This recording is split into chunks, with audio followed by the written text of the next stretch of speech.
Hello, good morning, good afternoon, good evening, depending where you are in the world as we speak now.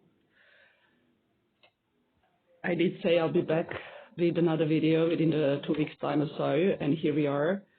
This is a little bit different, and the reason being is because we are starting a new season tomorrow. Today is the 22nd of August, 2024, and tomorrow we are starting the Virgo season, which is bringing quite a lot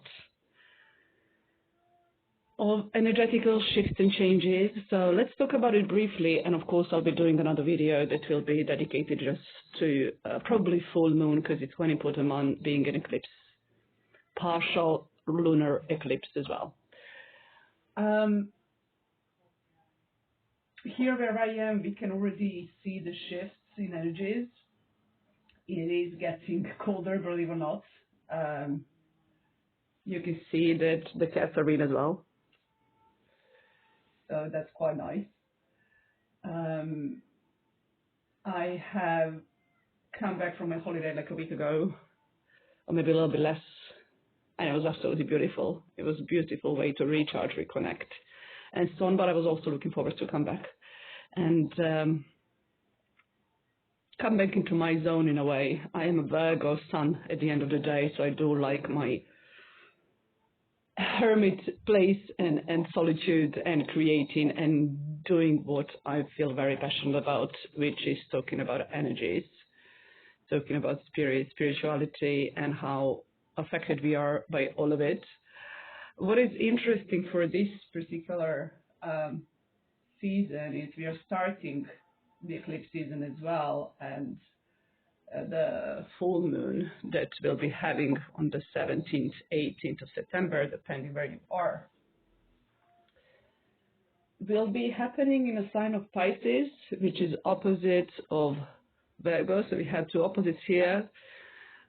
Those energies work beautifully together, even though they are very, very different.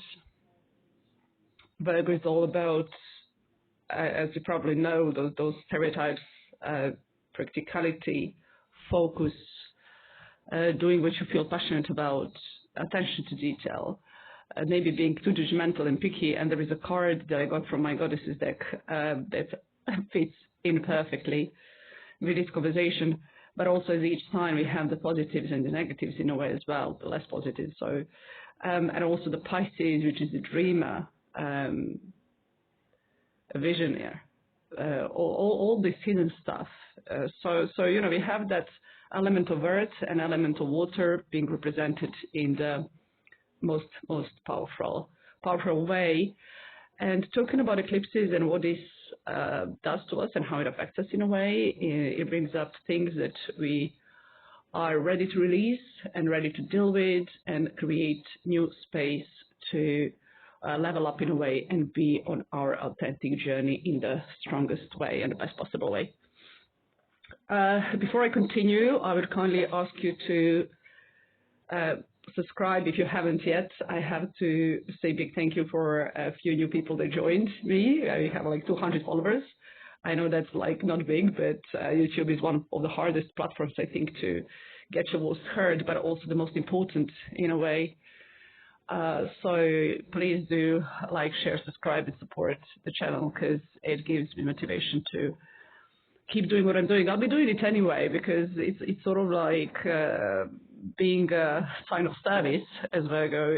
I feel like it's somehow my duty, and I don't really expect anything in return, but just like maybe help someone out there that will resonate with the messages, that will find this conversation helpful, and we rise the vibration together. So as usual, I have already got the cards on the table, starting the new season, having our next new moon in the sign of Virgo. Sun will be in Virgo as well. We have a lot of minor arcana. Actually, all the cards on the table are minor arcana, smaller energies that we are dealing with. There is a lot of like going back to what the Leo season was for you, and what was intense, what was amazing, what was pushing you forward, and so on. Now we have like the settling down of the energies in a way. If you think about that fiery energy of Leo, being outgoing and being expressive and so on, and then you're shifting into that earthly energy, and it's very much about what you are taking with you to the Libra season that is coming next, and then important month of October, which is in a spiritual world, the start of the new year. That's something I learned yesterday, and I feel that I understand why and how it works, talking about 31st of October and the meaning of that day as well. So we'll get there. There is quite a lot of swords on the table, which I'm not surprised to see. We have the Page of Swords, which is fresh new energy and idea coming in, which Virgo is all about, going into your solitude, going into your hermit phase and focusing on those ideas that bring you joy and passion and drive.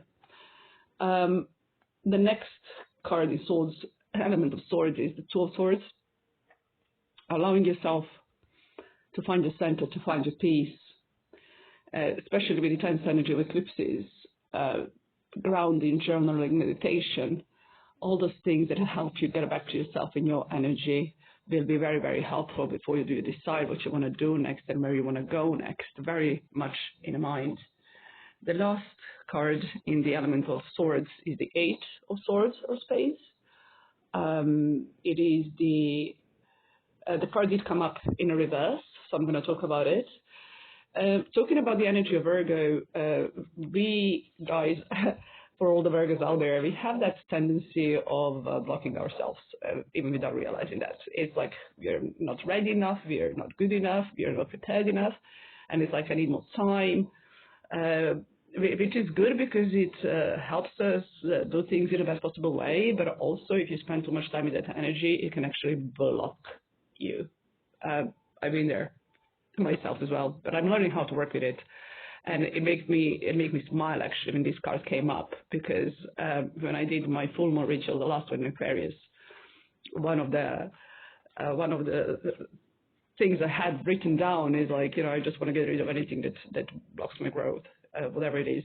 When I tell myself like, oh, maybe that's not good enough, and it actually is. So it's like really finding the right way of talking to yourself, which is very, very important. So I'll leave the Eight of Swords there. Two of Swords, the center, the mind, the ideas coming in and exploring it. The other four cards I have, let's talk about the Three of Pentacles, which also came up in the reverse. And then we have the Three of Wands in reverse. For some reason this time I felt like talking about those cards in this position. Because with that hermit energy and going within and starting from working on yourself. Sorry if I keep missing the camera, because my camera at the moment, like this time, is a bit in a different position. Because Zen is on my seat, which I'm very happy to see. Right, so Three of Pentacles is very much of collaboration and work, skills, hobbies, whatever you do to make your coins, and we're doing that. You invest your energy and time and efforts. But it's also about finding the balance between working in solitude and working on your own, and sort of like relying on other people in a way, collaborating with other people and finding the balance there. There is no right or wrong with those energies. It's very much just about understanding, especially with a strong Piscean energy as well. I do have a Queen of Cups on the table, so let's put those together. If you're that intuitive, empathic, emotional person as well, like my Cancer, my rising is in Cancer, so I have both of this in my chart, in my personality. So it's like picking up a lot of energies from the others, which can really like make those blockages in a way, because you show up, you're loud, you're open up, you pick up what's around you, and then you're like, okay, what do I do now? So this is why that solitude moment is quite important, just like going back to your center, focusing on your thoughts and messages that are coming in, your feelings as well. So finding the balance between working, like surrounding yourself with people and working in solitude, connecting to your intuition, feelings, emotions, and allowing those to come up as well. When we are surrounded with the noise, it's very hard to hear your own voice. And I think that the eclipse, the partial lunar eclipse that we'll have on the 17th of September, I think I already said that. 17th of September is actually my birthday. I'm going to be 44 and I'm excited about it. I'll probably do like a little celebration just Saturday, Friday before, which is the Friday 13th, which is also symbolical, right? For those witches out there. These are the energies that we will be working with. You know, wherever there is disbalance, you can expect the universe to make things work in the best possible way for you, ready or not. You know, often we can't really see everything clearly, and this is when the messages are coming up. Three of Wands also came up in reverse. There is that moment of retrospection as well. We are going to have other planets going direct. Mercury is going direct. I'm not sure exactly which date, but you can check that as well.